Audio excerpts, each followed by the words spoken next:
ബ്രിട്ടീഷുകാർ ആദ്യമായി തേക്കിന്റെ stamp plantation തുടങ്ങി. ആര്യങ്കാവിനടുത്തുള്ള കടമാൻപാറ ചന്ദനത്തോട്ടം ഏറെ പ്രത്യേകതകൾ ഉള്ളതാണ്.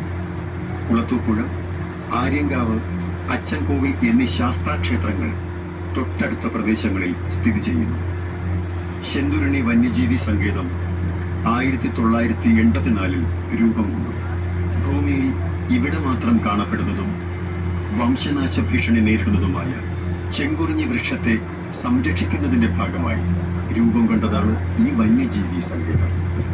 രക്തവർണ്ണങ്ങളിലുള്ള തടി ലഭിക്കുന്ന ഈ വൃക്ഷത്തിന്റെ പേരിൽ അറിയപ്പെടുന്ന ഇന്ത്യയിലെ തന്നെ ഏക സങ്കേതം ഇതാകും.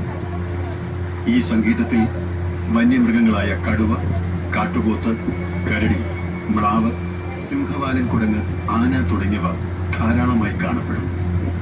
റിസർവോയറിന്റെ വെള്ളത്തിൽ നിന്നും വനപ്രദേശം വരെയുള്ള സ്ഥലം പുൽമേടല്ലാത്തതിനാൽ വെള്ളം കുടിച്ചിട്ട് മടങ്ങുന്ന മൃഗങ്ങളെ കാണുവാൻ സാധിക്കുന്നില്ല.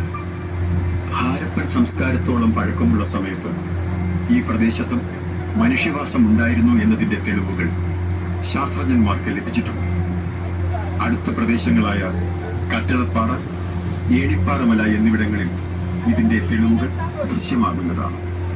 ശെന്തുരുണി വന്യജീവി സങ്കേതത്തിൽ ക്യാമ്പ് ഷെഡുകളിലുള്ള താമസം, ട്രക്കിംഗ് മുതലായവ നടത്തുവാനുള്ള സൗകര്യം തദ്ദേശവാസികളുടെ പങ്കാളിത്തത്തോടുകൂടി വനം വകുപ്പ് സജ്ജീകരിച്ചിട്ടുണ്ട്.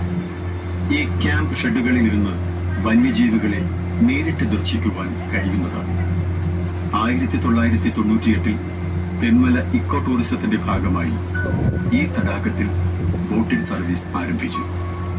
മലനിരകൾക്കിടയിൽ രൂപം കൊണ്ട ഈ തടാകത്തിലൂടെയുള്ള ബോട്ടിംഗ് സഞ്ചാരികൾക്ക് നല്ലൊരു ദൃശ്യാനുഭവം നൽകുന്നു.